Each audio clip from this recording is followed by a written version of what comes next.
The morning she loaded the first trailer, her neighbor Dale was leaning on his fence post with his coffee mug, watching her like she'd lost her mind. "Ruth," he called out, "those are garbage bags full of leaves." "I know," she said, 200 of them." "I know," she said again.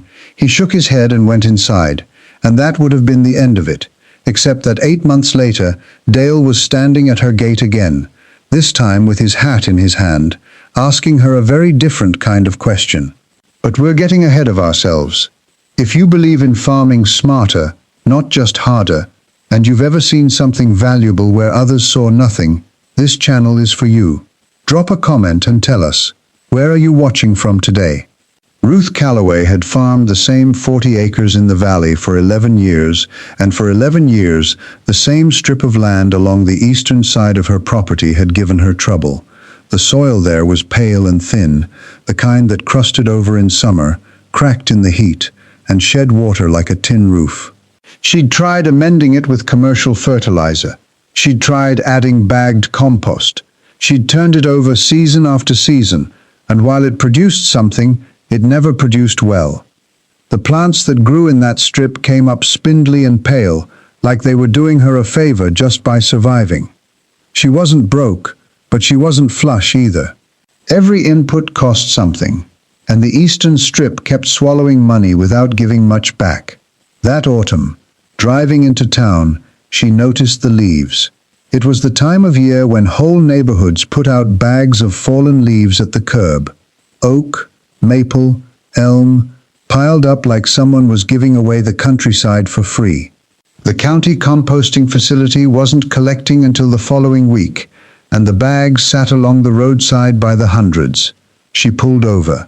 She picked one up. She rubbed a handful of dried oak leaves between her fingers. Most people saw yard waste. Ruth saw something else. Over the next 2 weekends, she and her teenage daughter made 11 trips with the flatbed trailer, 200 bags in all.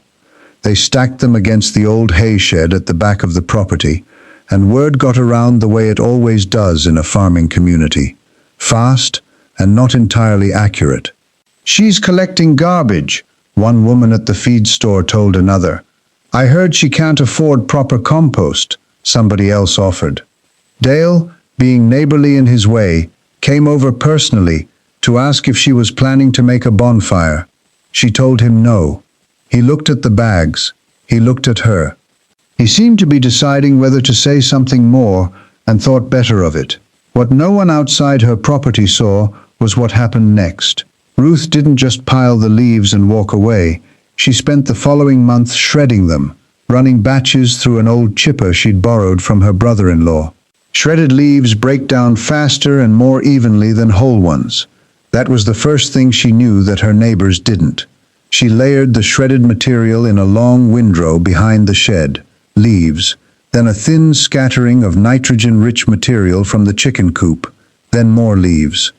She kept the pile damp but not saturated. She turned it every 10 days, and then she waited. That was, for most people who might have been watching, the strangest part.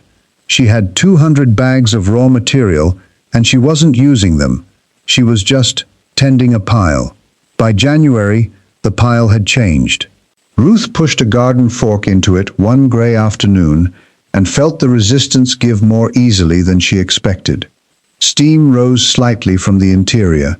She pulled out a handful and looked at it closely. Dark brown, soft, crumbling at the edges. The sharp, tannic smell of autumn leaves had softened into something earthier and richer. Decomposition had begun in earnest. The leaves weren't leaves anymore. They were becoming something else. What Ruth understood, and what most people never think about, is that dead leaves are one of nature's primary mechanisms for building topsoil. Every forest floor is, in essence, a slow-motion compost operation.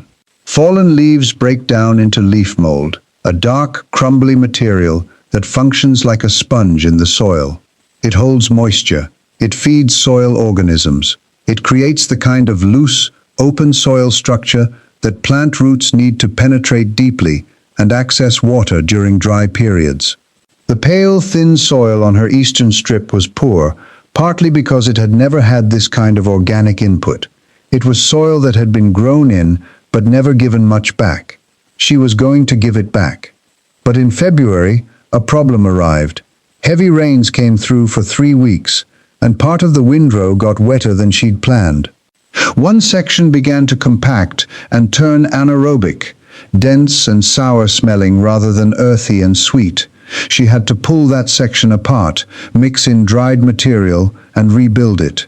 It set her back about 3 weeks, and she stood looking at the mess on a cold Tuesday morning, wondering if the whole project was going sideways. She thought about George Washington Carver, who had spent decades trying to convince farmers that they were destroying the very thing they depended on. He once wrote plainly, "Wherever the soil is wasted, the people are wasted." She'd come across that line years before and written it on a card above her workbench, not as decoration, but as a reminder. The soil wasn't just a medium for growing things, it was the thing. And she'd spent 11 years taking from the eastern strip without putting enough back. She rebuilt the pile. She kept going. By late March, she had enough material to begin. She applied the finished leaf mold to the eastern strip in 2 passes, first working several inches of it into the top layer of soil to break up the compaction and feed what lived beneath, then laying a thick blanket of it across the surface as mulch to hold moisture and slow the crust from forming again. The ground that had been pale and cracked looked almost black in comparison. A neighboring farmer who drove past on the county road slowed down, glanced at the dark strip, and kept going. She planted the bed in early April, and then she waited again. The first difference she noticed wasn't the crops. It was the soil itself after rain. Where the eastern strip used to shed water in sheets, it now absorbed it. She could press her boot into the surface and feel it give, feel it hold.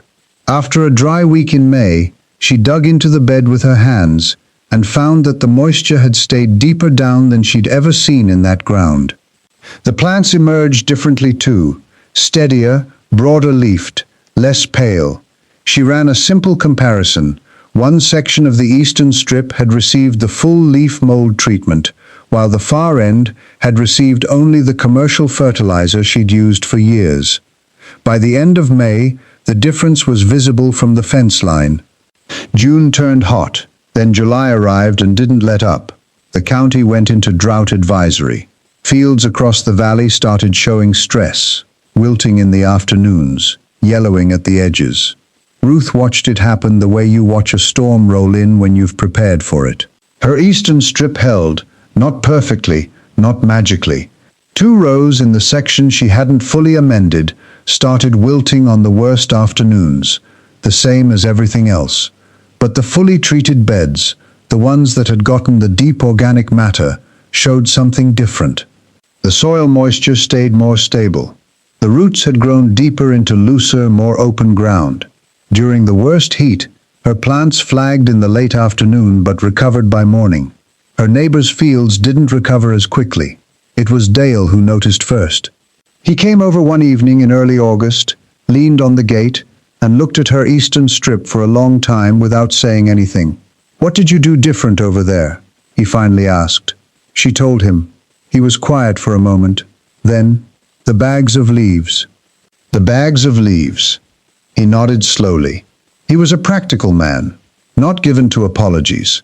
But there was something in the way he said what he said next that counted for one. "I'd like to understand that better," he said. "If you have time." She had time. Word traveled the way it does. By September, Ruth had fielded calls from 4 other farms in the valley. A woman who grew market vegetables 20 miles away drove out to look at the soil firsthand.